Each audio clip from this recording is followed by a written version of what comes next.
안녕하십니까. 하이퍼립입니다. 자, 이번 시간에는 정시 의대 면접에 대해서 설명을 좀 드리도록 하겠습니다. 저희 하이퍼립 학원에서는 12월 16일 토요일부터 정시 의대 면접 수업을 진행을 합니다. 자, 올해는 정시 의대 지원이 사실 작년도보다 조금 더 쉽지 않을까라는 생각이 들어요. 왜 그러냐면 의대 면접을 실시하는 학교들이 서울대, 연세대, 고려대, 그 다음에 성균관대, 카톨릭대학교 등 상위권 대학이잖아요. 그렇죠? 근데 올해 수능이 어렵다 보니까 이렇게 상위권 의과대학에 지원할 수 있는 정도의 실제 성적을 가지고 있는 학생들이 그만큼 예전에 비해서 누적 비율이 감소가 되어졌기 때문에 이전보다 고득점자라고 한다면 의대 지원이 그만큼 조금 더 수월하지 않을까라는 생각을 해보는데, 올해 의대 합격, 다시 말하면 상위권 의과대학에 합격해서 가장 중요한 열쇠는 과탐 2과목을 선택한 학생들의 숫자라고 말씀을 드릴 수가 있어요. 그렇죠? 워낙 요번에 과탐 1과목에 대한 만점의 표점이 높지 않은 가운데 과탐 2과목의 만점의 등급이 높기 때문에 수능을 만점을 맞은 학생들보다 과탐 2과목을 선택한 학생이 표점에서 상위 구간에 도달할 수밖에 없죠. 그렇기 때문에 의대의 상위 구간을 목표로 하시는 분들은 이 과탐 2과목을 선택한 학생들이 최종적으로 얼마나 의대 쪽으로 원서를 쓸 수 있느냐, 이게 가장 중요한데 2023년도에 과탐 2과목을 선택한 학생이 13,166명이었고요. 2024년도에 올해 과탐 2과목을 선택한 학생들의 숫자가 17,122명으로 전년도에 비해서 무려 3,946명이 증가했어요. 엄청난 숫자고, 특히 과탐 2과목 전체가 과탐 1과목에 대비해서 표점이 매우 높았기 때문에 결국은 상위권 의과대학은 과탐 2과목의 선택이 가장 중요하다. 이 학생들이 과연 어디로 원서를 쓸 수 있느냐? 과탐 2과목을 선택한 학생들 중에서 고득점자가 의대 지원이 얼마나 이루어질 수 있느냐, 이 부분이 가장 중요하기 때문에 최종적으로는 뭐 항상 그렇지만 의대의 원서 지원은 원서 지원 막판에 결정이 될 가능성이 높죠. 지금부터는 이제 면접 준비를 체계적으로 하시면 될 것 같습니다. 자, 간단하게 이제 국어와 수학에 대해서 한번 좀 비교를 해봤습니다. 올해 수능에 대해서 간단하게 분석을 해보면서 어느 정도 성적이 되면 의대 원서 지원이 가능한지 설명을 드리도록 하겠습니다. 국어 영역을 1등급부터 만점까지를 비교해보면 전년도에 1등급이 126점, 만점이 134점이고 올해는 1등급이 133점, 만점이 150점이기 때문에 1등급과 만점의 구간이 17점 차이가 나요.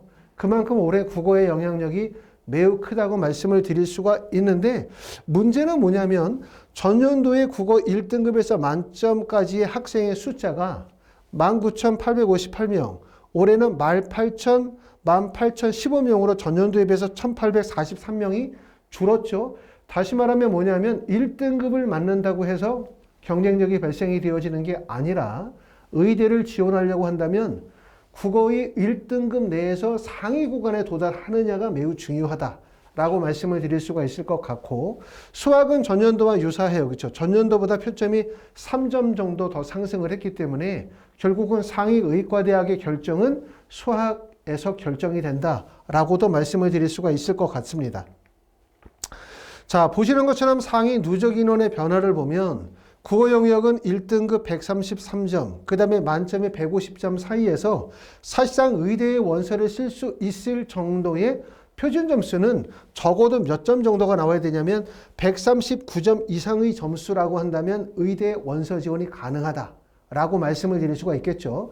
국어가 139점이라면 당연히 높지 않은 점수이기 때문에 수학이나 탐구, 기타 영역에서 점수 자체가 좀 더 안정적인 점수가 나와야만 원서 지원이 가능하겠지만, 국어 영역만으로 본다면 139점 정도가 되면 그 의대 원서 지원이 가능하다고 볼 수가 있을 것 같고요. 그리고 안정적인 점수라고 한다면 144점대 이 이상 구간으로 도달하게 되면 의대 지원이 그만큼 유리하다고 말씀드릴 수가 있고, 가장 관건은 수학이에요. 보시는 것처럼 국어 영역은 133점에서 150점까지 각 표준 점수에서 상위 누적 인원이 원만한 형태이지만, 지금 보시는 것처럼 수학 같은 경우는 점수에 따라서 누적 인원의 변화 차이가 매우 크다는 점을 우리가 확인하실 수가 있는데, 보시는 것처럼 138점의 누적 인원이 4,175명이고요.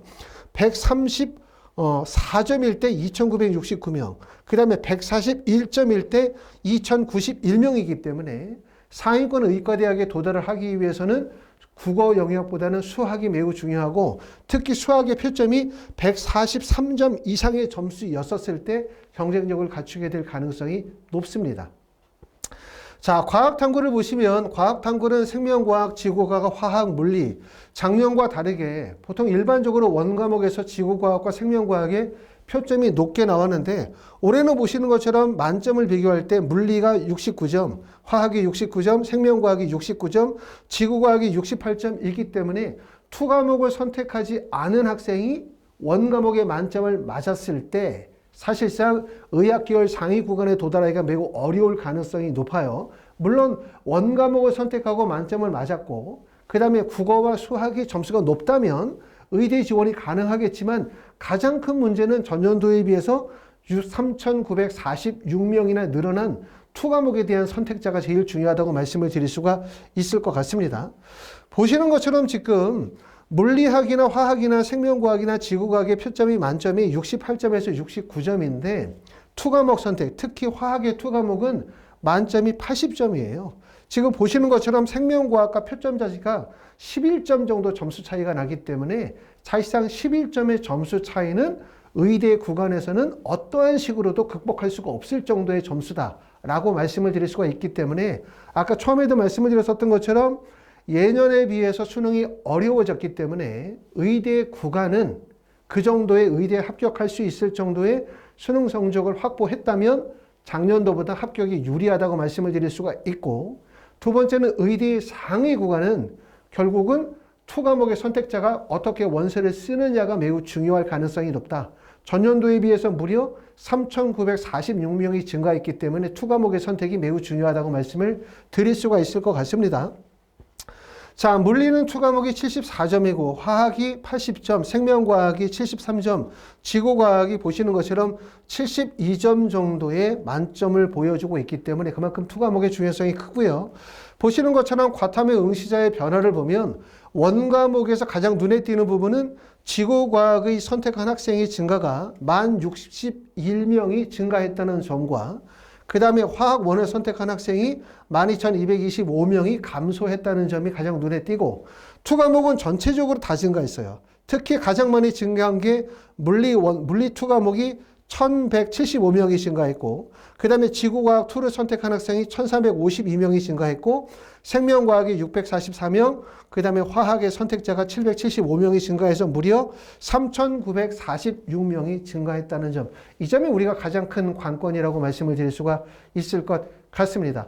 아까도 말씀을 드렸던 것처럼 올해는 수능이 어려웠기 때문에 의대를 지원할 수 있는 점수권 내에 진입을 했다면 사실상 의대 합격은 예전보다 쉬워질 거예요. 가장 관심을 갖게 지켜봐야 되는 부분은 투 과목의 선택자, 투 과목 선택자 중에서 과연 의대 지원할 학생이 얼마나 될 것이냐, 상위권 의과대학에 얼마나 많은 학생들이 몰릴 것이냐, 이 부분이 가장 중요하다고 말씀을 드릴 수 있습니다.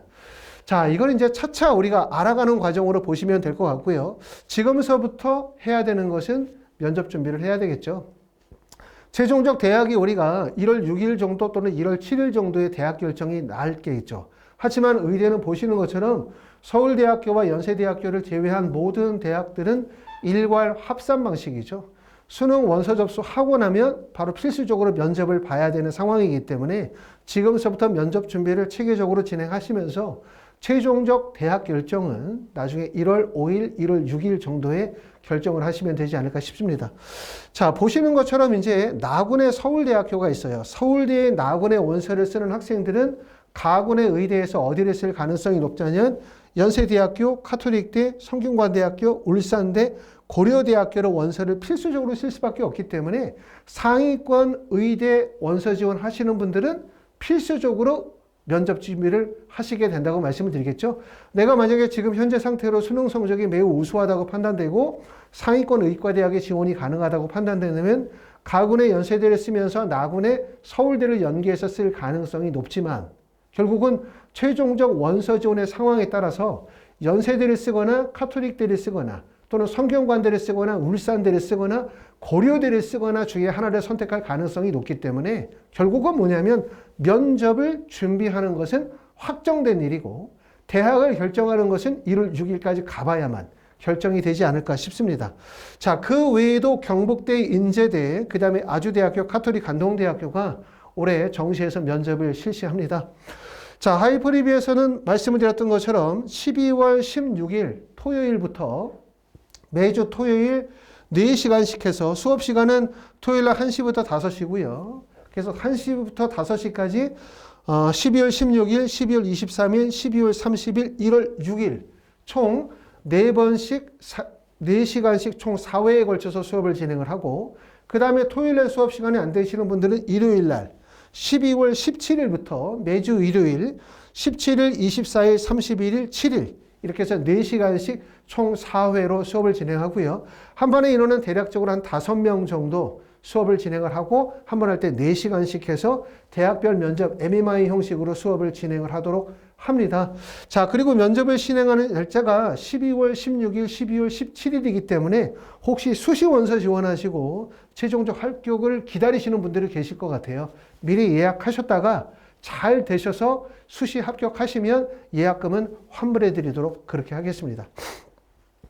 자, 두 번째는 연세대학교 수업을 진행하시는 분들인데 연세대학교는 파트 1과 파트 2죠. 파트 1에서는 MMI 형식의 면접이 될 거고 파트 2에서는 이제 통합과학 관련된 내용의 면접 수업을 진행하기 때문에 연세대학교 파트 2 현장 비대면 면접 수업은 12월 16일부터 그래서 3시간씩 총 4회로 수업을 구성하고 있습니다. 자, 그러고 난 다음에 이제 최종적으로 면접을 보기 직전에 1월 2일서부터 1월 6일 사이에 오후 2시부터 6시까지 4시간씩 5회 총 실전 파이널 면접 수업을 별도로 진행하도록 할 거고요. 그리고 만약에 이런 수업의 일정들이 잘 안 맞는 분들이 계시겠죠. 일정이 지방에 계시거나 여러 가지 일정상으로 안 맞거나 아니면 실제 면접 준비를 많이 안 해봤기 때문에 그룹 수업보다는 개별 수업을 희망하시는 분들이 계실 것 같고 이런 분들은 서울대, 연세대, 가톨릭대, 성균관대, 울산대, 고려대, 아주대, 경북대, 가톨릭 관동대, 인제대학교 모든 대학에 대한 면접 수업을 직접 저희 학원에 오셔서 대면 수업으로 진행하시거나 화상으로 수업을 진행하실 수가 있습니다. 자, 하이퍼리뷰에서는 이번에 면접 수업을 진행하시는 분들이 김현미 선생님이나 그 다음에 박찬호 선생님, 김정훈 선생님, 문재호 선생님 이 네 분의 선생님이 정시 의대 면접을 담당해서 수업을 진행하도록 하겠습니다. 자, 지금까지 이제 의대 면접 수업 미리 예약해 주신 분들이 많기 때문에 이제 마감이 얼마 안 남았습니다. 그래서 아직 예약 접수를 하지 않으신 분들은 하이퍼리뷰 연락 주시면 저희가 정시 의대 면접 수업 예약 접수 받도록 하고 아까 말씀을 드렸던 것처럼 면접 수업은 16일, 17일부터 진행을 해요. 수시 발표가 15일이기 때문에 만약에 예약하셨다가 수시 합격되시면 그러면 예약금은 환불해 드리도록 하고 또 면접을 진행하다가 수시 전형에서 추가 합격을 하셔서 수업을 듣지 못하시게 되면 자녀 수업에 대해서도 환불 조치하도록 그렇게 하겠습니다. 감사합니다.